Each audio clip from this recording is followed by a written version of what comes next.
अस्सलाम वालेकुम। आज हम लोगों ने नेफ्रोलॉजी शुरू करनी है, ठीक है, रफ़ीला से। और हमारे पास जो है चैप्टर नंबर 6 है, पेज नंबर 92 है, पॉइंट नंबर 130 है। तो हम शुरू करते हैं। सबसे पहला पॉइंट है, which hormone causes smooth muscle constriction in arterioles. तो इसका आंसर हमारे पास ADH है, ठीक है। अब हमारे पास ADH जौन सा होता है वो वेजो कंस्ट्रिक्टर होता है। अच्छा, आप मुझे बता सकते हो ADH भी जौन सा है वो वेजो कंस्ट्रिक्टर होता है, एंजियोटेंसिन भी हमारे पास वेजो कंस्ट्रिक्टर होता है। तो ये दोनों में से ज़्यादा पोटेंट वेजो कंस्ट्रिक्टर कौन सा होता है, ADH या फिर एंजियोटेंसिन? कोई बता सकता है?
ठीक है, चले। फिर हमारे पास आ रहा है angiotensin 2 helps maintain the blood volume and pressure, ठीक है। यार एक सेकेंड, एक सेकेंड ज़रा वेट करें।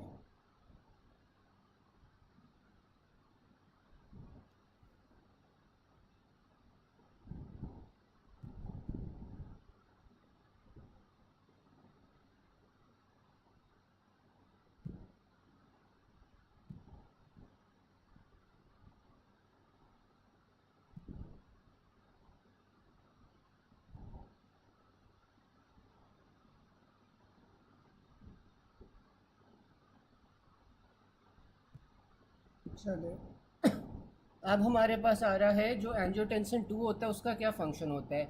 अब जो एंजियोटेंसिन 2 होता है वो ब्लड वॉल्यूम को मेंटेन करके रखता है, साथ में ब्लड प्रेशर को मेंटेन करके रखता है। इसका आपके पास बेरो रिसेप्टर फंक्शन होता है, ये रिफ्लेक्स ब्रेडिकार्डिया को प्रिवेंट करता है, ठीक है। पोटेंट वेजोकंस्ट्रिक्टर होता है of afferent and efferent arterioles, ठीक है। तो जो एंजियोटेंसिन 2 होता है ये basically renin angiotensin aldosterone system के अंदर होता है। इसमें आपके पास इसने क्या करना है कि ब्लड वॉल्यूम को मेंटेन करना है, ब्लड प्रेशर को मेंटेन करना है, साथ में ये रिफ्लेक्स ब्रेडिकार्डिया जौन सा है उससे प्रिवेंट करता है, लिमिट करता है। और ये पोटेंट वेजोकंस्ट्रिक्टर होता है बोथ एफरेंट और इफरेंट आर्टरियोल्स पे। फिर हमारे पास ANP और BNP आ जाता है। जो ANP है वो आपके पास एट्रिया से निकलता है, जबकि जो BNP है वो आपके पास वेंट्रिकल से निकलता है। ये कब निकलता है? जब हाई वॉल्यूम स्टेट्स होती हैं, जब आपके पास कंजेस्टिव हार्ट फेलियर होगा। और इसका फंक्शन क्या होता है कि ये रेनिन एंजियोटेंसिन एल्डोस्टेरॉन सिस्टम को इनहिबिट करता है, रिलैक्स करता है वास्कुलर स्मूथ मसल विया द CGMP, जिससे GFR आपके पास ज़्यादा हो जाता है, जबकि सीरम रेनिन लेवल्स आपके पास कम हो जाएंगे। फिर ये डायलेट करता है एफरेंट आर्टरीओल्स को और प्रमोट करता है नाट्रियूरिसिस को, सही है। तो ये सोडियम जौन सा है ना वो यूरिन के अंदर बाहर निकालता है, एफरेंट आर्टरीओल्स पे एक्ट करेगा, एफरेंट आर्टरीओल्स को डायलेट कर देगा। एफरेंट आर्टरीओल्स आपके पास डायलेट हो जाएंगे तो GFR आपके पास ज़्यादा हो जाएगा, ठीक है। रेनिन लेवल्स आपके पास कम हो जाएंगे। वालेकुम सलाम डॉक्टर जोया। तो ये इसमें रेनिन लेवल्स आपके पास कम हो जाएंगे और ये इंक्रीज वॉल्यूम स्टेट्स के अंदर निकल रहा है ना। तो इंक्रीज वॉल्यूम स्टेट्स के अंदर आपके पास क्या फंक्शन होगा कि ये वॉल्यूम कम करता है, ठीक है। फिर आपके पास ADH आ जाता है। जो ADH है वो प्राइमरली रेगुलेट करता है सीरम ऑस्मोलैरिटी को। ये लो ब्लड वॉल्यूम स्टेट्स के ऊपर रिस्पॉन्ड करता है। और इसने आपके पास क्या करना है कि जो आपके पास वाटर की रीअब्जॉर्प्शन है वो ज़्यादा करवा देनी कलेक्टिंग डक्ट से, ठीक है। Secretion is increase by increase serum osmolarity. तो जब आपके पास सीरम ऑस्मोलैरिटी ज़्यादा हो जाती है, यानी सॉल्यूट की कॉन्सेंट्रेशन ज़्यादा हो जाती है, तो तब आपके पास ADH निकलता है। और ADH ने आपके पास कलेक्टिंग डक्ट्स के ऊपर एक्ट करना है। कलेक्टिंग डक्ट से ये वाटर की रीअब्जॉर्प्शन को ज़्यादा करवाता है, साथ में ये आपके पास वेजो कंस्ट्रिक्टर होता है, नोजिया इसका एक पावरफुल स्टिमुलेंट है टू रिलीज एडीएच। ठीक है, सिक्रीशन कम कैसे होती है आपके पास, सीरम ऑस्मोलैरिटी से आपके पास जब आपके पास डिक्रीज सीरम ऑस्मोलैरिटी होगी यानी पानी की मकदार ज़्यादा होगी तो तब आपके पास जो एडीएच है उसकी सिक्रीशन डिक्रीज़ हो जाएगी। ठीक है, इसमें कंट्रैक्शन हो, ये कंट्रैक्शन करवाता है वैस्कुलर स्मूथ मसल और आर्टरियोल्स की कंस्ट्रिक्शन करवाता है। फिर हमारे पास एल्डोस्टेरोन आ जाता है। एल्डोस्टेरोन जौन सा होता है वो रेगुलेट करता है ईसीएफ वॉल्यूम को और सोडियम कंटेंट को। ठीक है, एल्डोस्टेरोन ने आपके पास क्या करना है, सोडियम की रीअब्जॉर्प्शन करवानी है, जबकि पोटेशियम की जौन से ये एक्सक्रीशन करवाता है। ठीक है, तो हाइपरकलीमिया को ये रिस्पॉन्ड करेगा किस तरह, by increase potassium excretion. Low volume states के अंदर ये रिलीज़ होता है, सोडियम की रीअब्जॉर्प्शन कराएगा, सोडियम के साथ साथ वाटर भी रीअब्जॉर्ब हो जाएगा। ठीक है, और जो आपके पास हाइपरकलीमिया होता है या पोटेशियम होता है वो सबसे इफेक्टिव स्टिमुलेंट होता है एल्डोस्टेरोन सिक्रीशन का। ठीक है, यहाँ तक सबको समझ आ रही है?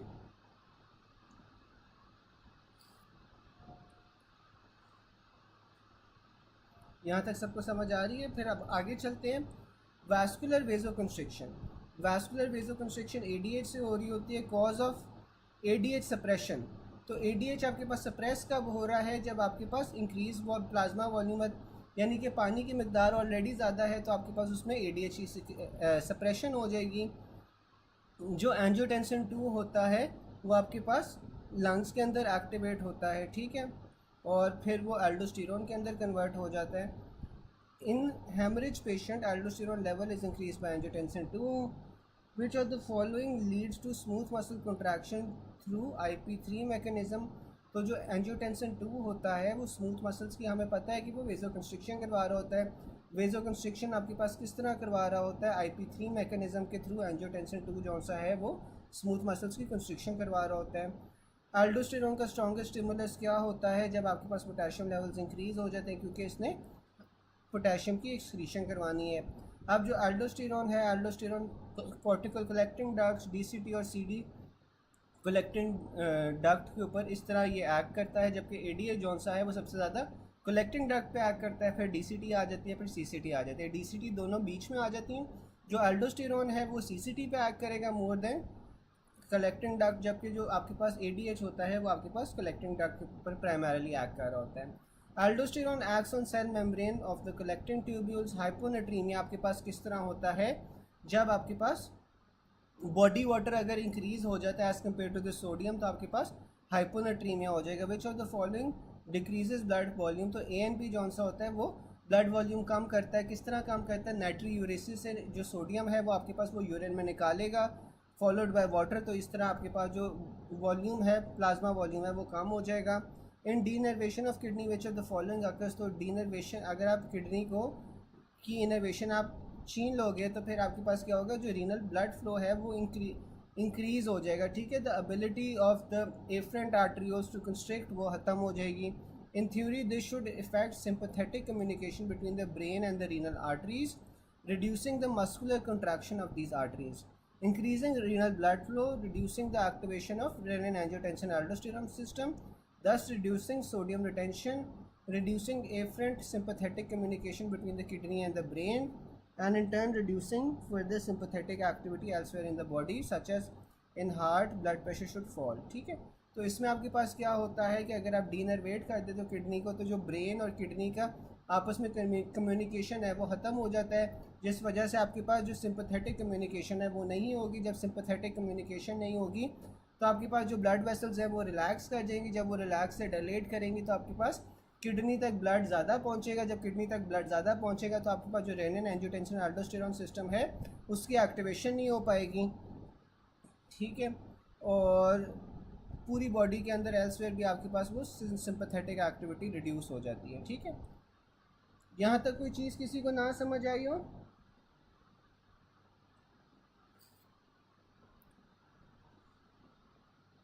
यहाँ तक कोई चीज़ ना समझ आई हो किसी को?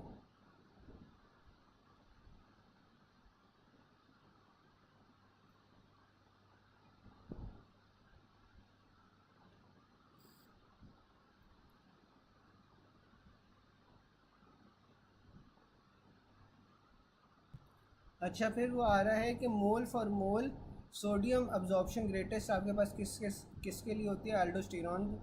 हमें पता है जो एल्डोस्टेरॉन होता है वो सोडियम की रीअब्जॉर्प्शन करवा रहा होता है। फिर आपके पास पैराथायरॉयड हार्मोन आ जाता है। जो पैराथायरॉयड हार्मोन होता है उसका क्या काम होता है? जो पैराथायरॉयड हार्मोन होता है वो फॉस्फेट की रीअब्जॉर्प्शन करवाता है, ठीक है। सॉरी, पैराथायरॉयड हार्मोन फॉस्फेट की रीअब्जॉर्प्शन को कम करता है from the proximal tubules. Calcium की पैराथायरॉयड हार्मोन जौन सा है वो रीअब्जॉर्प्शन ज़्यादा करता है फ्रॉम द डिस्टल ट्यूब्यूल्स, ठीक है। प्रॉक्सिमल ट्यूब्यूल से आपके पास जो पैराथायरॉयड हार्मोन है उसने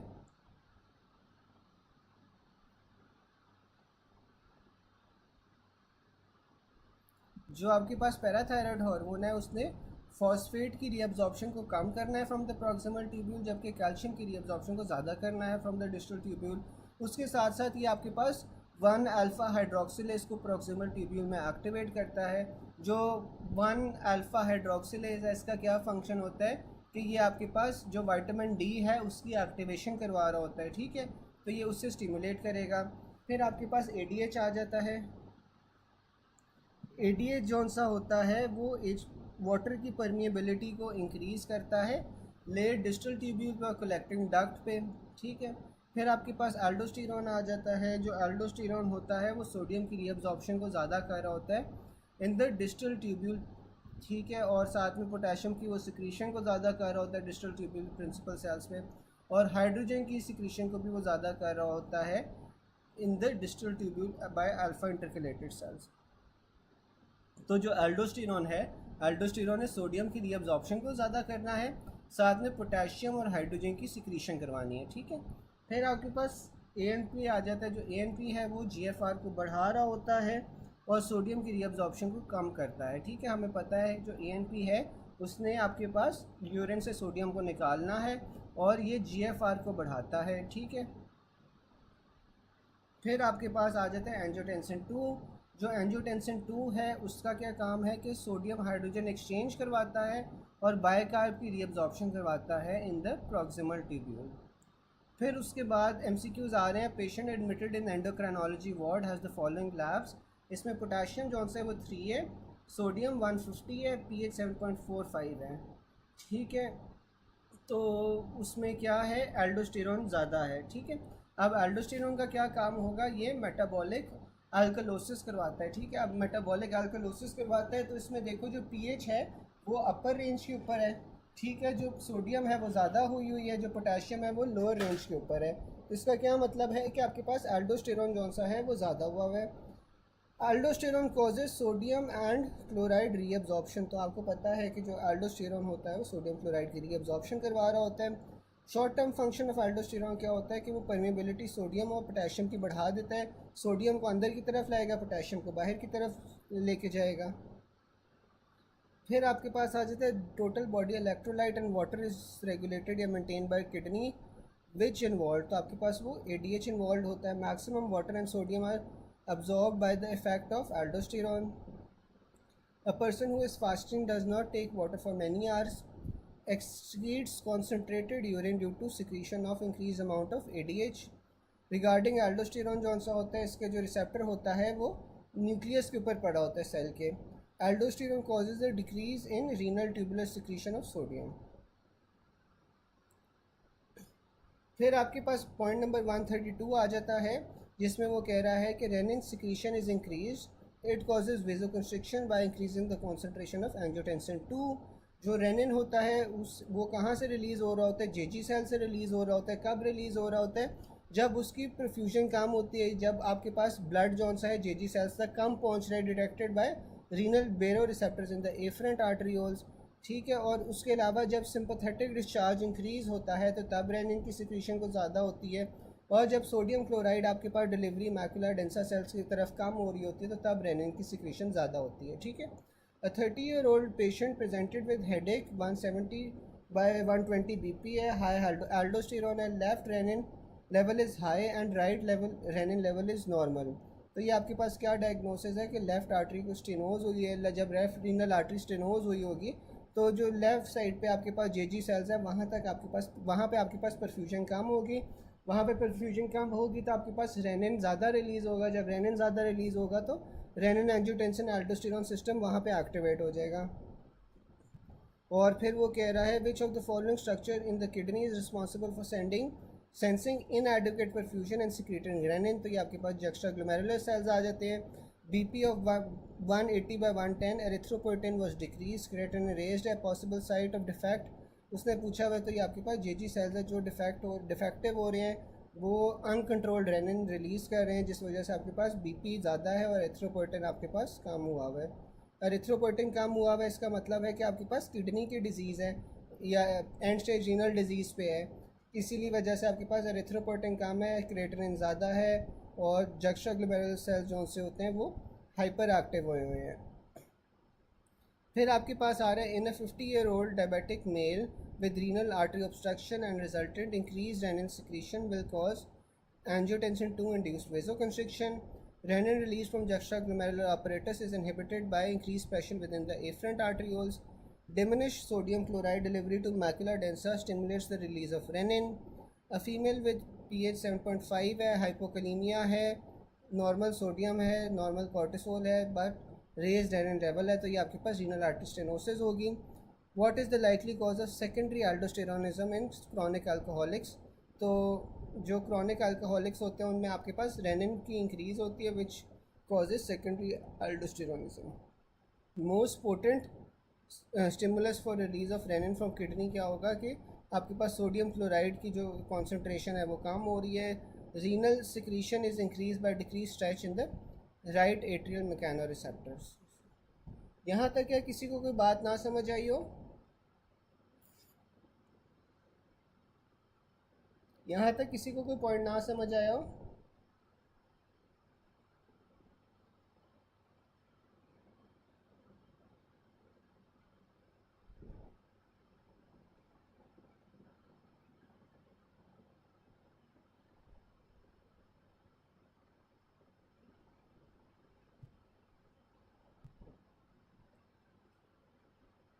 बाकी सब जिन्होंने यार लेट ज्वाइन किया है उन्हें कोई चीज़ ना समझ आई हो?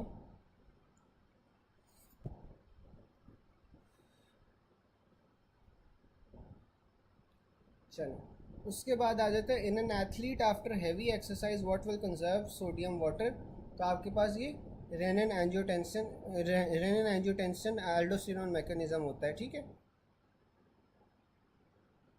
रेनिन और एल्डोस्टेरोन का डिफरेंस बता दूं। अच्छा, देखें कि ये जो आपके पास रेनिन एंजियोटेंसिन और एल्डोस्टेरोन होता है ना, ये पूरा का पूरा एक मैकेनिज़्म होता है, ठीक है। अब सबसे पहले आपके पास क्या होगा कि किडनीज़ के अंदर ना जब रीनल परफ्यूजन कम हो रही होगी, ठीक है, तो आपके पास जब किडनीज़ में ब्लड कम पहुंच रहा होगा तो आपके पास ये जो जेजी सेल्स हैं ये डिटेक्ट करेंगे कि भाई बॉडी के अंदर जो पानी की कमी है या फिर आपके पास हाइपोवलीमिया हुआ है, क्योंकि वहाँ पे आपके पास जो ब्लड है वो कम पहुँच रहा है, वहाँ पे हाइपो परफ्यूजन हो रही है, ठीक है। ये चीज़ सेंस कर दी जेजी सेल्स ने। अब जेजी सेल्स इसके रिस्पॉन्स में क्या करेंगे कि वो रेनिन की सिक्रीशन करवाएंगे, ठीक है। अब रेनिन आपके पास रिलीज़ हो रहा है जेजी सेल से, ठीक है। अब जो रेनिन है, रेनिन ने क्या करना है कि वो एंजियोटेंसिन को रिलीज़ करवाएगा। अब एंजियोटेंसिन जौन सा होता है, कोई मुझे बता सकता है कि जो एंजियोटेंसिनोजन जौन सा होता है ना, वो लिवर के अंदर प्रोड्यूस हो रहा होता है। अब जो लिवर के अंदर एंजियोटेंसिनोजन प्रोड्यूस हो रहा है ना, उसने आपके पास कन्वर्ट होना है एंजियोटेंसिन 1 में। अब मुझे कोई बता सकता है कि जो एंजियोटेंसिनोजन है वो एंजियोटेंसिन 1 में कहाँ पे कन्वर्ट होता है? एंजियोटेंसिन 1 में कहाँ पे कन्वर्ट होता है, कोई बता सकता है?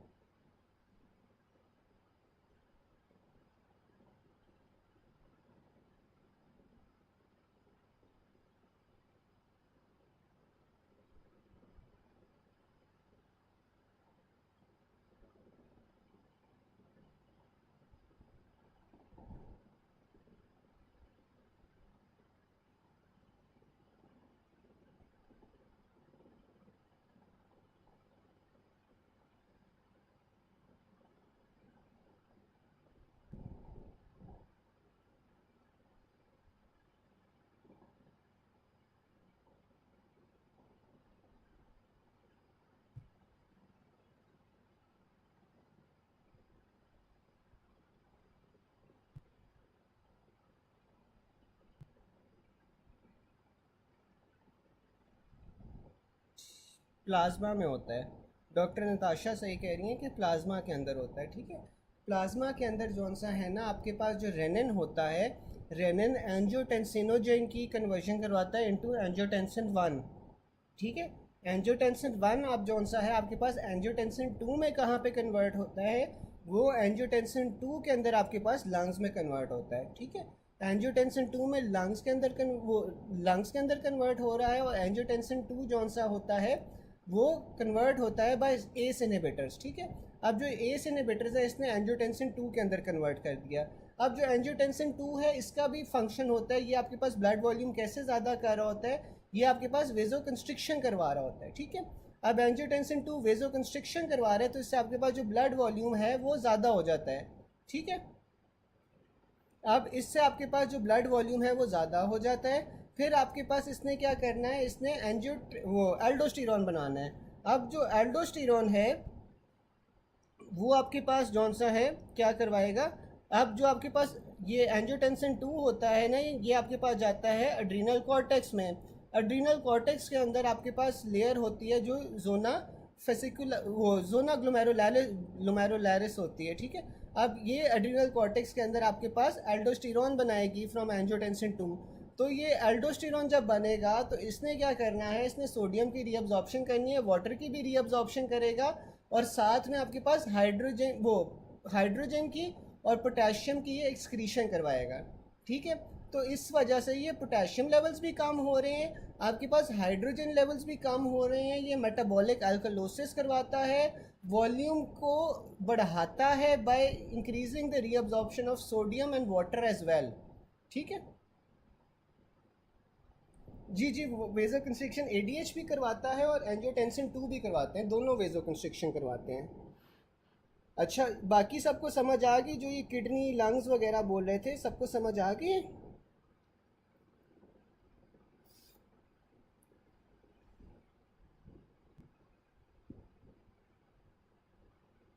गाइस सबको समझ आ गई?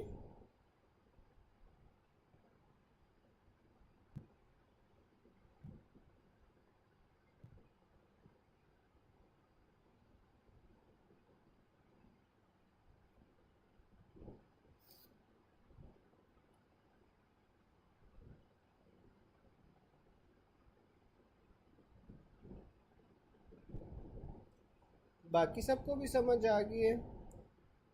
Doctor Afsana, doctor Mubra, doctor Asad, doctor Mohammad, चलें।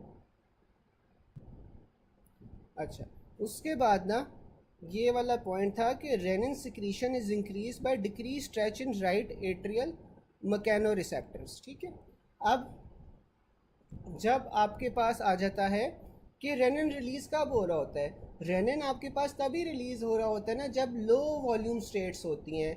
अब आपके पास ना राइट एट्रियम के अंदर भी जौन से हैं ना वो ये मैकेनो रिसेप्टर्स प्रेजेंट होते हैं।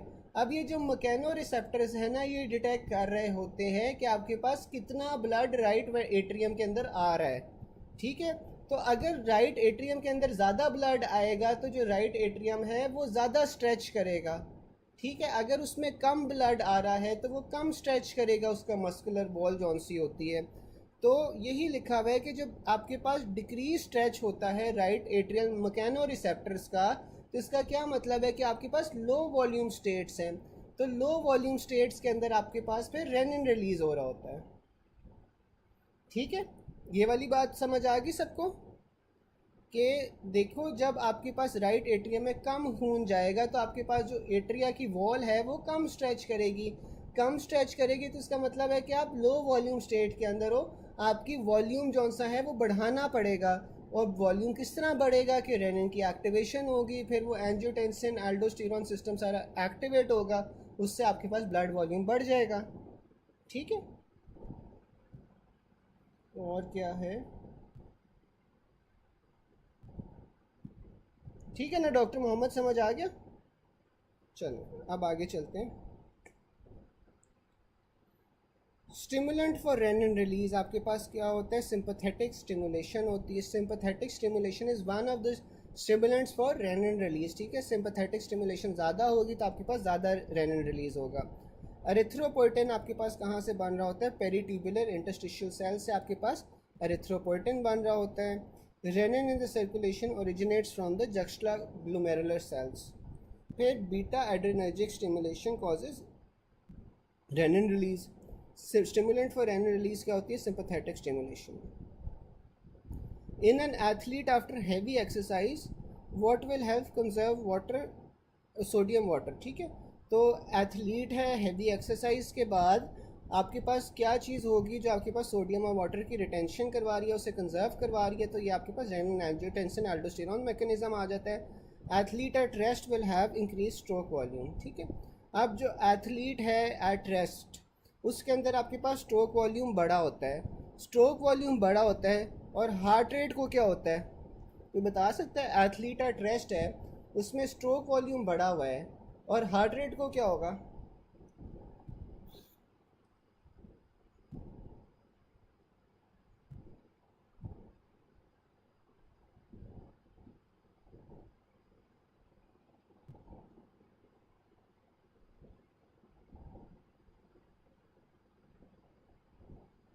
डिक्रीज हो जाएगा.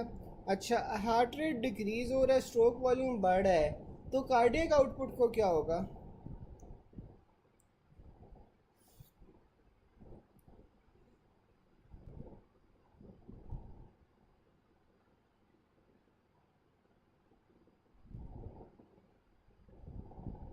कार्डियक आउटपुट को क्या होगा?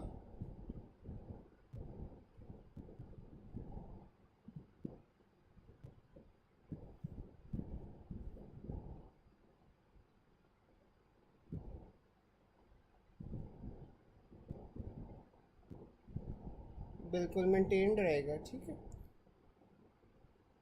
फिर आपके पास आ जाता है athlete has more than normal. तो आपके पास वो जौन सा होता है? स्ट्रोक वॉल्यूम होता है. फिर आपके पास आ जाता है N athlete after running a marathon,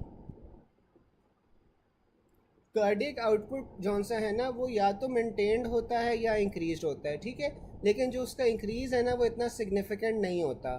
ठीक है, तो जब भी हमारे पास ये ऑप्शंस में आता है तो हमने इसी वजह से फिर स्ट्रोक वॉल्यूम को सिलेक्ट करना है. ठीक है, तो कार्डियक आउटपुट जौन सा होता है वो बड़ा होता हो भी सकता है, लेकिन बिल्कुल मिनिमली बड़ा होता है. जो ज़्यादा बड़ा होता है वो स्ट्रोक वॉल्यूम बड़ा होता है. हार्ट रेट कम हो रहा होता है, इस वजह से जो ओवरऑल इफेक्ट है ना, वो या तो मेंटेन्ड रहेगा या तो सेम रहेगा एज अ नॉर्मल पर्सन, या फिर थोड़ा सा बड़ा होगा. ठीक है, तो इस वजह से हम फिर स्ट्रोक वॉल्यूम को सिलेक्ट करते हैं. फिर आपके पास आ जाता है N athlete after running a marathon has lost innervation on the foot but eversion is intact. तो आपके पास इवर्जन के लिए सेकंड लेटर रूल था, टिबियालिस एंटीरियर प्लस पोस्टीरियर आ जाते हैं. ठीक है, जो इन्वर्जन करवा रहे होते हैं.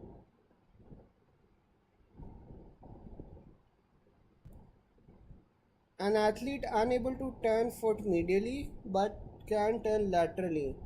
ठीक है, तो मसल कौन सा पैरालाइज हुआ है? टिबियालिस इंटीरियर और पोस्टीरियर, जो आपके पास इन्वर्जन करवाते हैं. A young athlete during exercise suddenly die. तो इसके पीछे रीज़न क्या है? Hypertrophic obstructive cardiomyopathy. A black athlete presented with 3rd degree burn, तो उसे कीलॉइड होने के चांसेस होते हैं. An athlete during running develops acute leg pain. अगले दिन उसका एंकल जो सा है वो स्वोलन है. ही कांट स्टैंड दो इट इज़ पेनफुल. तो ये आपके पास प्लांटारिस का टेंडन जो सा है वो डैमेज हुआ है. A 36-year-old athlete works out excessively during her exercise, increase water loss. आपके पास किस तरह होगा? स्वेटिंग से. A runner wins a marathon race after finishing, hormone balance in the body would be. तो उसमें आपके पास इंसुलिन कम होगा, ग्लूकागॉन ज़्यादा होगा, क्योंकि आपके पास ब्लड ग्लूकोज जौन सा होता है उसे बढ़ाना होता है. एल्डोस्टेरॉन का सबसे इंपॉर्टेंट स्टिमुलस क्या होता है? इंक्रीज पोटेशियम होता है. Potassium ions is the most effective stimulus for aldosterone secretion. अगर आपके पास हाइपरकलीमिया हो रही है, इसका क्या मतलब है? कि एल्डोस्टेरॉन सिक्रीशन ज़्यादा हो रही है. एल्डोस्टेरॉन इंक्रीज है, रीनल पोटेशियम सिक्रीशन जौन सी होती है वो भी इंक्रीज़ हो रही होती है, restoring the serum potassium to normal. फिर आपके पास आ जाता है an increase in concentration of plasma potassium. आपके पास एल्डोस्टेरॉन का रिलीज ज़्यादा करवाएगा. Most potent sodium retaining hormone आपके पास एल्डोस्टेरॉन होता है. Potent stimulus for release of aldosterone hyperkalaemia होता है. थर्स्ट स्टिमुलेशन इन हाइपोथैलेमस क्यों हो रही होती है? Due to angiotensin 2। जो एंजियोटेंसिन 2 होती है वो थर्स्ट को स्टिमुलेट कर रहा होता है।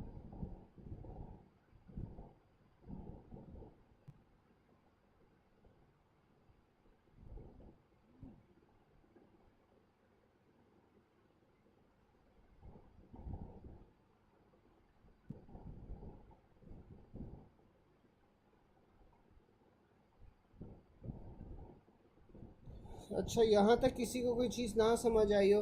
अब ये देखो, जो एंजियोटेंसिन 2 होता है इसका क्या काम होता है? ये आपके पास लो ब्लड वॉल्यूम स्टेट्स के अंदर रिलीज़ हो रहा होता है ना, जब आपके पास पानी की कमी होती है, ब्लड वॉल्यूम की कमी होती है, तो इसीलिए एंजियोटेंसिन 2 जो सा होता है ना वो प्यास भी लगवाता है, थर्स्ट को इंक्रीज़ करता है ताकि आप पानी पियो, क्योंकि आपके पास ब्लड वॉल्यूम जो सा है वो कम हो रहा है।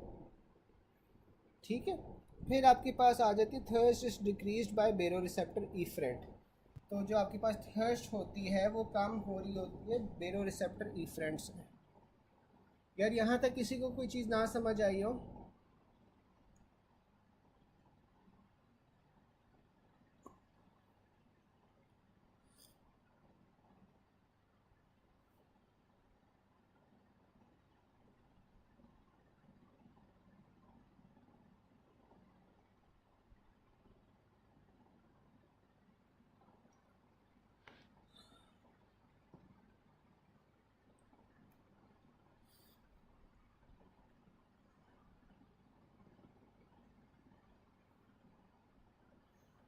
चलो, फिर आपके पास आ जाता है कि जीएफआर आप किस तरह कैलकुलेट करते हो। तो जो जीएफआर होती है ना वो आप किस तरह कैलकुलेट करोगे? Best with creatinine. तो क्लिनिकली आप जीएफआर बेस्ट तरीका कौन सा होता है? क्रेटिनिन होता है। Best way to measure GFR आपके पास क्या होता है? Insulin inulin clearance. तो फिर आपके पास जो जीएफआर होती है क्लिनिकली अगर वो पूछ ले कैलकुलेट करना तो आप क्रेटिनिन से करते हो। अगर वो बेस्ट वे पूछ ले ओवरऑल तो वो आपके पास फिर इनोलिन क्लियरेंस होती है। अगर वो रीनल प्लाज्मा फ्लो की बात कर ले तो रीनल प्लाज्मा फ्लो आपके पास बेस्ट तरीका क्या है? पैरा अमाइनो हिप्यूरेट है। क्लिनिकली अगर वो पूछ ले रीनल प्लाज्मा फ्लो तो आपके पास वो क्रेटिनिन आ जाता है। Best function to check the renal best function to check the renal function आपके पास क्रेटिनिन क्लियरेंस होती है। ठीक है। तो अगर वो आपके पास बेस्ट, देखो पहले आपके पास ना ये समझ लो कॉन्सेप्ट जीएफआर और जो रीनल प्लाज्मा फ्लो होता है ना दोनों में फ़र्क क्या होता है। अब जो जीएफआर होती है ना वो ग्लोमेरुलस फिल्ट्रेशन रेट होता है, यानी कि आपके पास फिल्ट्रेशन की स्पीड से हो रही है। ठीक है। तो GFR is the filtration rate, यानी कि आपके पास जो सब्सटेंसेस रीअब्जॉर्ब हो रहे हैं वो आपके पास किस रेट से हो रहे हैं। ठीक है, वो आपके पास जीएफआर होता है। जबकि जो रीनल प्लाज्मा फ्लो है ना, रीनल प्लाज्मा फ्लो होता है कि कितना अमाउंट ऑफ ब्लड आपके किडनी के अंदर आ रहा है और कितना वहाँ से निकल रहा है, यानी कि कितना ब्लड जो सा है वो फ्लो कर रहा है into the kidney and out of the kidney. ठीक है। अच्छा, अब जो आपके पास जीएफआर बेस्ट तरीका है ना मेजर करने का वो है कि इनोलिन क्लियरेंस। लेकिन अगर वो क्लिनिकली पूछ ले जीएफआर का तो वो फिर आपके पास क्रेटिनिन आ जाता है। जो रीनल प्लाज्मा फ्लो है उससे बेस्ट तरीका क्या है मेजर करने का? Plasma amino para amino hippurate. और अगर वो क्लिनिकली पूछ ले कि रीनल प्लाज्मा फ्लो को मेजर किस तरह करना है तो वो आपने क्रेटिनिन से करना है। ठीक है। फिर वो यही बता रहा है कि क्लिनिकली आपके पास जीएफआर किस तरह कैलकुलेट हो रहा है? क्रेटिनिन क्लियरेंस से। GFR can be estimated by creatinine clearance. Renal blood plasma flow determined by para amino hippurate. Best test for measuring GFR क्या होती है? इनोलिन क्लियरेंस होती है। ठीक है। अच्छा, अब मुझे कोई एक बात बता सकता है, अगर मैं कहूँ आपके पास कि आपके पास इफरेंट आर्टरीओल्स की वेजो कंस्ट्रिक्शन हो रही है तो उससे जीएफआर को क्या होगा? अगर इफरेंट आर्टरीओल्स की कंस्ट्रिक्शन हो रही है तो जीएफआर को क्या होगा? कोई बता सकता है?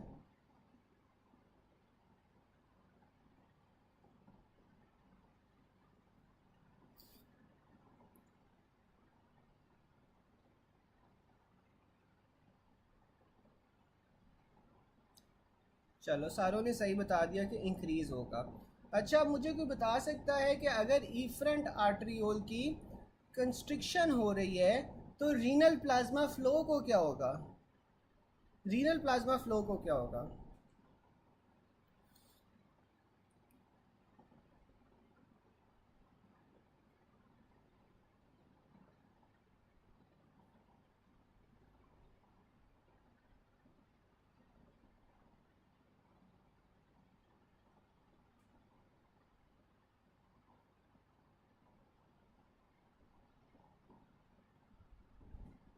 बिल्कुल डिक्रीज हो जाएगी, ठीक है।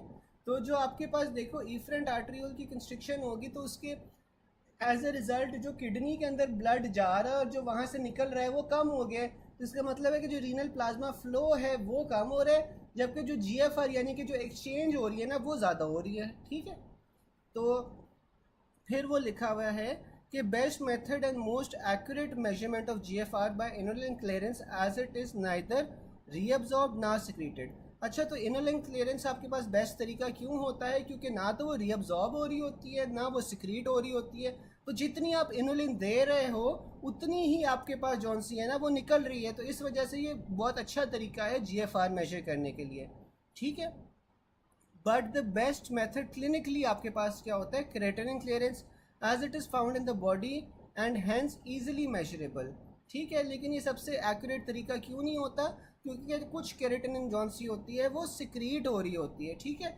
तो अगर वो सिक्रीट हो रही है तो जो आपके पास ओरिजिनल केरेटिनिन थी उससे आपके पास ज़्यादा मिलेगी जो सिक्रीटेड वाली होगी, ठीक है। तो इस वजह से इसमें आपके पास स्लाइटली ओवर एक्टिव वो ओवर एस्टिमेट आप कर सकते हो जीएफआर को, ठीक है। Creatinine is used for clinical measurement of GFR over urea because not reabsorbed by blood, ठीक है। रीअब्जॉर्ब तो नहीं होती ना क्रेटिनिन, आपके पास हाल ही एक्सक्रीट हो रही होती है। Most important change in kidney to preserve blood volume क्या होता है? रेनिन की सिक्रीशन ज़्यादा हो रही है। A person had 1.5 ml hemorrhage and decrease GFR and urine output. तो आपके पास which of the following will help more in returning GFR to normal? तो आपके पास वो डीसीटी होता है, ठीक है।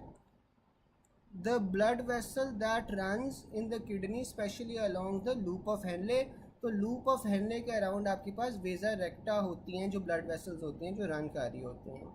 If a substance is found in renal artery but not in renal vein, तो इसका क्या मतलब है कि जो इसकी क्लियरेंस है that is equal to the GFR. इस वजह से वो रीनल आर्टरी में तो प्रेजेंट है लेकिन सब्सटेंस रीनल वेन में प्रेजेंट नहीं होगा। Endogenous substance use to measure GFR क्या होता है? क्रेटिनिन होता है। प्रोडक्ट ऑफ जीएफआर और plasma concentration of that substance is filtration load, ठीक है। अब ये जो फिल्ट्रेशन लोड होता है ना किसी भी इंडिविजुअल सब्सटेंस का, जो जीएफआर आपके पास प्रेजेंट होता है साथ में आपके पास प्लाज्मा कॉन्सेंट्रेशन उस सब्सटेंस की कितनी है उससे आप मल्टीप्लाई कर दो तो आपके पास फिल्ट्रेशन लोड आ जाता है। Auto regulation of GFR is achieved through changes in the glomerular afferent arteriolar resistance. What is the best way to calculate GFR clinically in a CKD patient awaiting decision between transplant and dialysis? तो आपके पास वो creatinine clearance आ जाता है। Chronic renal failure में आपके पास there is increased urea due to decreased GFR, ठीक है। तो chronic renal failure में आपके पास GFR कम हो जाएगा, filtration नहीं होगी तो यूरिया के लेवल्स आपके पास बढ़ जाएंगे, ठीक है। यहाँ तक किसी को कोई बात ना समझ आई हो?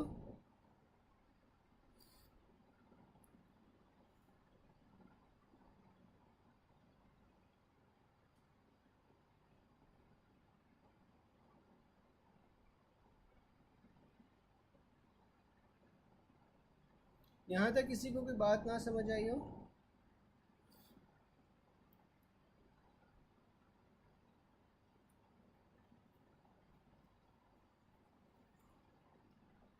बाकी सब doctor Rameel, doctor Sadia, doctor Javeria, doctor Mohammad, doctor Basit, चले। फिर आपके पास आ जाती है हाईएस्ट रीनल क्लियरेंस। आपके पास किसकी होती है? पैरा अमाइनो हिप्यूरेट की। Best indicator of renal clearance आपके पास इनोलिन होता है। सबसे कम रीनल क्लियरेंस आपके पास ग्लूकोज की हो रही होती है। इसमें आपके पास क्लियरेंस ऑफ सब्सटेंसेस का निमोनिक क्या है? पाक India usually never give appreciation and hate each other. तो इसमें आपके पास पैरा अमाइनो हिप्यूरेट आ जाता है जिसकी सबसे ज़्यादा क्लियरेंस होती है। फिर potassium, inulin, urea, sodium, glucose, amino acids और बाइकार्ब्स, ठीक है। फिर आपके पास आ जाता है both GFR and RPF will increase due to dilation of efferent arterioles, ठीक है। तो अगर आपके पास एफरेंट आर्टरियोल ज़्यादा बढ़ की डायलेशन हो रही है तो इसका क्या मतलब है कि जो आपके पास किडनी है वहाँ पे ज़्यादा खून आ रहा है। ज़्यादा खून आएगा तो आपके पास जीएफआर भी इंक्रीज़ हो जाएगी और रीनल प्लाज्मा फ्लो भी इंक्रीज़ हो जाएगा, ठीक है। फिर आपके पास आ जाता है कि जो आपके पास प्रेशर होता है, जो हाइड्रोस्टैटिक प्रेशर होता है वो आपके पास ग्लोमेरुलर कैपिलरीज में dilation of afferent and constriction of efferent में आपके पास ज़्यादा हो रहा होता है, ठीक है, और फिर आपके पास GFR भी बढ़ रही होती है। इंक्रीज प्रेशर इन द, ये कौन सा होता था, BS, ये जो इंक्रीज्ड आपके पास प्रेशर है ये बेसमेंट मेम्ब्रेन का, यहाँ पे आपके पास क्या हो रहा होता है, कंस्ट्रिक्शन ऑफ यूरेटर हो रही होती है which results in decrease GFR। फिर आपके पास increase in glomerular capillary pressure जो सा होता है वो आपके पास इंक्रीज कर रहा होता है प्रोटीन कॉन्सेंट्रेशन, और GFR को कम कर रहा होता है। बिल्कुल सॉरी, बोमन स्पेस में, हाँ बोमन स्पेस के अंदर आपके पास अगर इंक्रीज प्रेशर होगा तो आपके पास, इसका क्या मतलब है कि यूरेटर की कंस्ट्रिक्शन हो रही है। अगर आपके पास यूरेटर की कंस्ट्रिक्शन हो रही है तो नीचे की तरफ आपके पास अगर कंस्ट्रिक्शन होगी तो आपके पास GFR जो सा है वो डिक्रीज हो रहा है, ठीक है। फिर आपके पास आ जाते हैं कि अगर आपके पास एफरेंट आर्टरियोल की कंस्ट्रिक्शन हो रही है, तो एफरेंट आर्टरियोल की अगर आपके पास कंस्ट्रिक्शन होगी तो इससे GFR भी कम हो जाएगा, रीनल प्लाज्मा फ्लो भी कम हो जाएगा। लेकिन जो फिल्ट्रेशन फ्रैक्शन है विच इज़ द GFR और रीनल प्लाज्मा फ्लो के दरमियान में जो रेशो होती है, क्योंकि दोनों कम हो रही हैं तो वो आपके पास सेम रहेगा। फिर आपके पास आ जाती है इफरेंट आर्टरियोलर कंस्ट्रिक्शन। तो जो आपके पास इफरेंट आर्टरियोलर कंस्ट्रिक्शन है, अगर वो आपके पास हो रही है तो आपके पास जो GFR है वो क्या होगा, इंक्रीज़ हो जाएगा, लेकिन रीनल प्लाज्मा फ्लो आपके पास कम हो जाएगा। तो जो फिल्ट्रेशन फ्रैक्शन है उसे बढ़ जाना चाहिए। अब जो आपके पास प्लाज्मा प्रोटीन्स की कॉन्सेंट्रेशन है, अगर आपके पास प्लाज्मा प्रोटीन्स की कॉन्सेंट्रेशन इंक्रीज़ हो रही है तो इसका क्या मतलब है कि आपके पास जो ऑन्कोटिक प्रेशर है वो ज़्यादा हो रहा है। अब ऑन्कोटिक प्रेशर अगर आपके पास ज़्यादा हो रहा है तो वो जो आपके पास प्रोटीन्स होती हैं वो स्पंजेस के तौर पे एक्ट करती हैं, सारा का सारा जो वाटर होता है उसे ब्लड वेसल के अंदर रखती हैं, तो इससे GFR जो सा है वो कम हो जाएगा। जबकि जो रीनल प्लाज्मा फ्लो है उस पर कोई फ़र्क नहीं पड़ेगा, तो जो फिल्ट्रेशन फ्रैक्शन है वो कम हो जाएगा ओवरऑल। फिर जो अगर आपके पास प्लाज्मा प्रोटीन्स में कॉन्सेंट्रेशन कम है तो इसका क्या मतलब है कि आपके पास जो GFR है उससे अब ज़्यादा हो जाना चाहिए। GFR आपके पास ज़्यादा हो जाएगा, रीनल प्लाज्मा फ्लो पे अगेन कोई फ़र्क नहीं पड़ेगा, तो फिल्ट्रेशन फ्रैक्शन बढ़ रही है। फिर आपके पास आ जाता है यूरेटर की कंस्ट्रिक्शन। अगर आपके पास नीचे से यूरेटर की कंस्ट्रिक्शन हो रही है तो इससे GFR को क्या होगा, GFR कम हो जाएगा, लेकिन रीनल प्लाज्मा फ्लो को कोई फ़र्क नहीं पड़ेगा क्योंकि बाद में आपके पास कंस्ट्रिक्शन आ रही है। जबकि आपके पास डिहाइड्रेशन में क्या होता है, डिहाइड्रेशन के अंदर आपके पास GFR भी डिक्रीज़ करता है, लेकिन जो रीनल प्लाज्मा फ्लो होती है वो आपके पास फर्दर डिक्रीज कर जाती है। तो जो फिल्ट्रेशन फ्रैक्शन ओवरऑल होता है, फिल्ट्रेशन फ्रैक्शन आपके पास इंक्रीज हो जाएगा।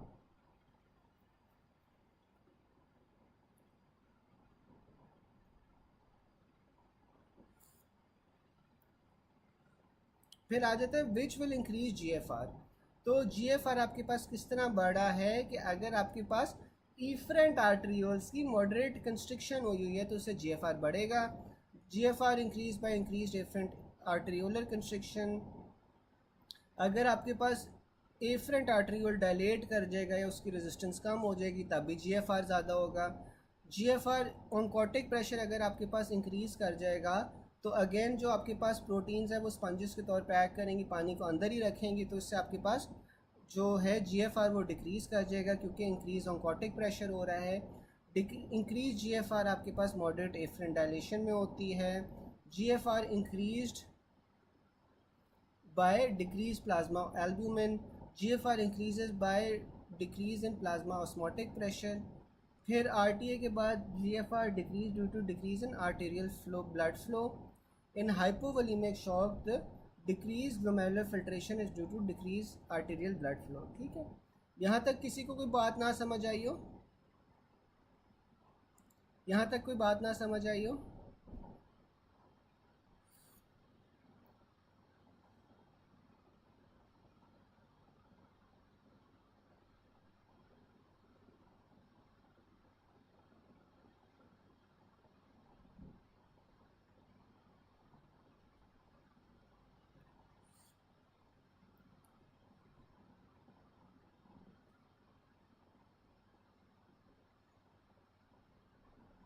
चले, फिर हमारे पास आ जाता है proteinuria is due to.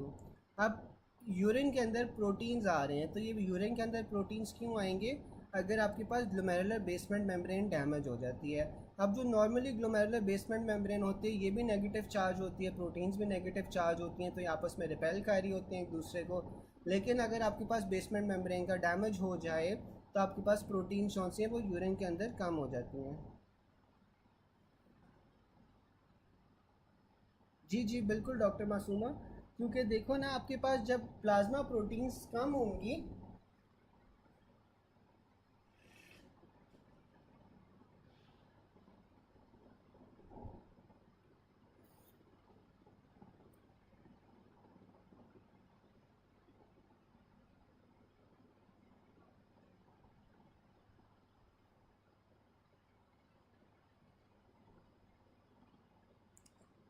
यहाँ पे इंक्रीज जीएफआर लिखा हुआ है, इंक्रीज ऑन्कोटिक प्रेशर, यहाँ कहीं लिखा हुआ है increase oncotic pressure leads to increase GFR.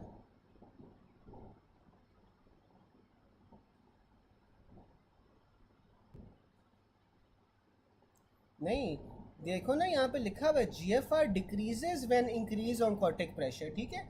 Oncotic pressure अगर आपके पास ज़्यादा हो रहा है तो इसका क्या मतलब है कि आपके पास जो प्रोटीन्स हैं वो आपके पास ज़्यादा से ज़्यादा फ्लूइड जोन सा है वो अंदर रख रही है वेसल के, तो अगर वो ब्लड वेसल के अंदर रख रही हैं तो तब तो जीएफआर कम होना चाहिए ना डॉक्टर मासूमा, ठीक है। तो increase oncotic pressure decrease GFR करवाता है, और यहाँ पे यही लिखा हुआ है कि जीएफआर डिक्रीज हो रहा है जब आपके पास ऑन्कोटिक प्रेशर इंक्रीज होता है, ठीक है। अच्छा, फिर हमारे पास आ रहा है proteinuria is due to glomerular basement damage, ठीक है। The capillary pressure in the renal glomeruli is increase as cardiac output increases. तो अगर आपके पास कार्डियक आउटपुट बढ़ जाएगा तो आपके पास जो कैपिलरी प्रेशर है रीनल ग्लोमेरुलस के अंदर वो भी बढ़ जाएगा। Proteins can not pass through the basement membrane क्योंकि उसमें नेगेटिव चार्ज होता है। Albumin does not get freely filtered in glomerula due to negative charge. A patient has renal problem with proteins in urine, which is one of the mechanism normally prevents these proteins to come out in urine। तो ये आपके पास negative charge होता है membranes के ऊपर। Negative charge basement membrane पे क्यों होता है? नेगेटिव चार्ज आपके पास हेपरिन सल्फेट की वजह से होता है, is greater than proteoglycans is greater than laminin, ठीक है। फिर patients with renal artery stenosis में present with high blood pressure. ये क्यों होता है? क्योंकि जो आपके पास जेजी सेल्स हैं वो परफ्यूज़ नहीं हो रहे होते क्योंकि रीनल आर्टरी स्टेनोसिस हुआ हुआ है। जब जेजी सेल्स आपके पास परफ्यूज़ नहीं होंगे, उन्हें लगेगा कि लो वॉल्यूम स्टेट है, तो वो कॉन्स्टेंटली रेनिन की सिक्रीशन को ज़्यादा करते रहेंगे, ठीक है।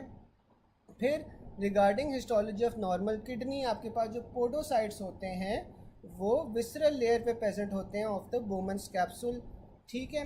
अच्छा, आप लोगों को याद है जो फिल्ट्रेशन बैरियर होता है ये किन किन चीज़ों से बना होता है? किसी को याद है जो फिल्ट्रेशन बैरियर है वो किन किन लेयर से बना होता है? रिगार्डिंग ग्लोमेरुलर कैपिलरी प्रेशर क्या है कि जब आपके पास 10% बीपी गिरता है तो आपके पास 10% जो ग्लोमेरुलर कैपिलरी प्रेशर होगा वो भी गिर जाएगा। A young patient with decrease urine output, BP 160/120 है, क्रिएटिनिन 8 है, तो आपके पास जेजी सेल्स का डिफेक्ट है। Renin in the circulation originates mainly from the JG cells. Most important change in kidney to preserve volume is increase renin secretion. अच्छा, मुझे कोई बता सकता है जो फिल्ट्रेशन बैरियर होता है वो आपके पास कौन कौन सी लेयर से बन रहा होता है?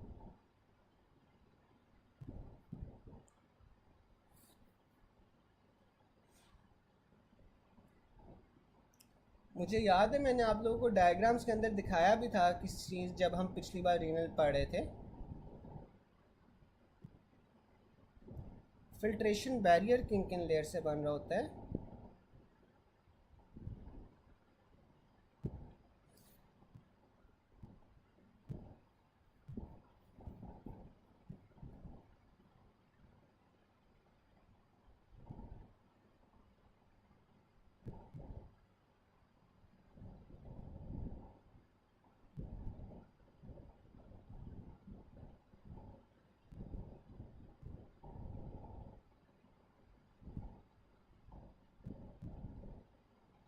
आपके पास 3 लेयर्स आ जाती हैं ना।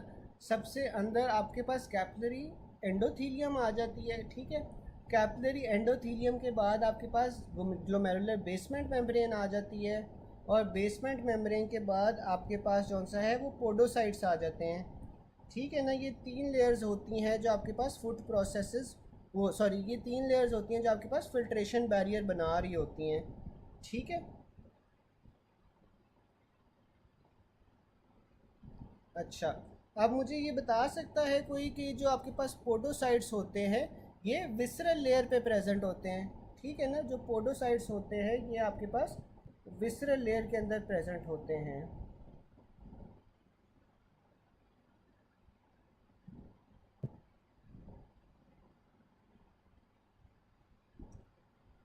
ठीक है ना?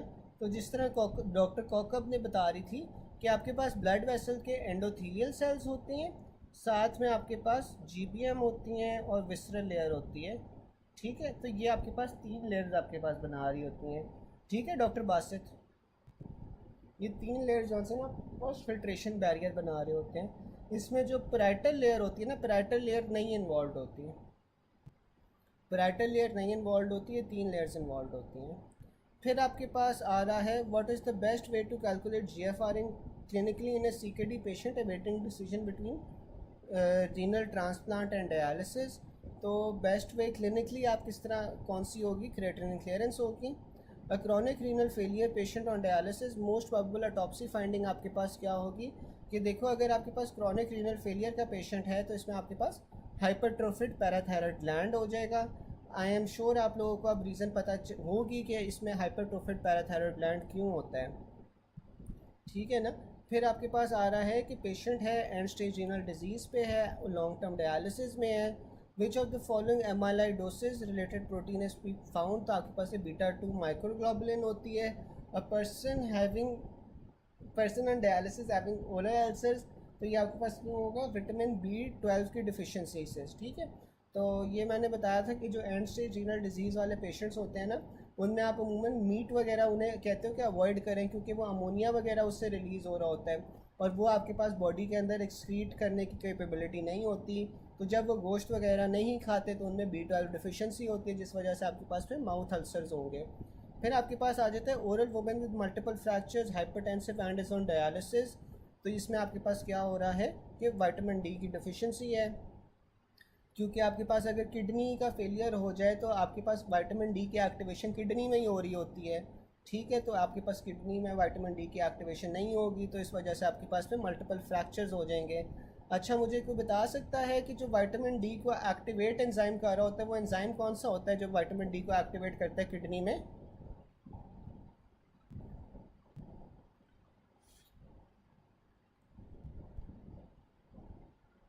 विटामिन डी को कौन सा एंजाइम एक्टिवेट कर रहा होता है?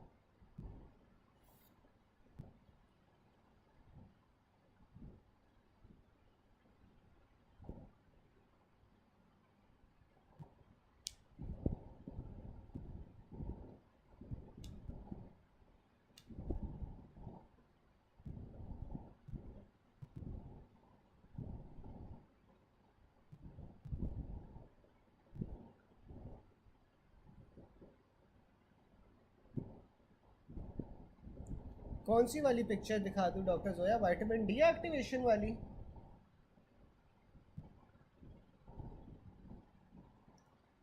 चलो एक सेकेंड।